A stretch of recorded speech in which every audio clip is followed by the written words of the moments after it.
They are said to be one of the most hardworking people in society, mostly termed as househelps, have had to endure hardships in the homes they work in, with just a few having cordial relations with their employers, such as Eunice and Grace. And now, with the minimum wage salary increment of 14%, househelps have something to smile about, given the 9,000 bob stipulated salary for them. But it does not end there. These domestic workers have laws governing them, laws that require them to safeguard their retirement and ensure their medical needs are met, something that is not known to most of them. Huwa nasikia tu kuna NHSF, kuna vitu za kurejesti nyingi lakini sijaijua. Huwa wanajirejestia wapi? Ni tajiri ndiye anakurejesti ama ni wewe? Sasa hapo sijaielewa. The question then begs, does the responsibility lie solely on the employer to ensure his or her help has been registered into the NHIF and NSSF schemes? JSO7 caught up with NHIF Chief Executive Officer Simon Olekirgoti, who disclosed the various efforts by the organization to assist domestic workers, most of whom have been unsuccessful without the input of the employer. We have been approaching domestic workers as informal sector employees to pay for their medical cover.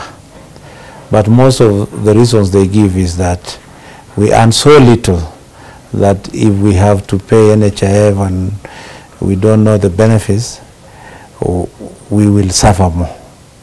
The ideal situation will be one where the employer deducts and remits to NHIF. But for the domestic workers, we realize it is a bit impractical. His sentiments rightly echoed by NSSF Registration and Collection Manager Pius Meto. It is the responsibility of every employer to ensure that they register their employees. And as I said, this includes the domestic workers. In Kenya, we have the large employers are doing good, they are contributing for their employees, but the domestic workers have been forgotten. In a bid to ensure that all domestic workers are covered, the NHIF is working on a contract between them and the employers where the latter is expected to remit the employees' NHIF payments, failure to which there will be consequences. And as if to put a cap to the entire payment situation, a resounding warning to Kenyan employers. And the employers, be aware because Kenyans have known their rights.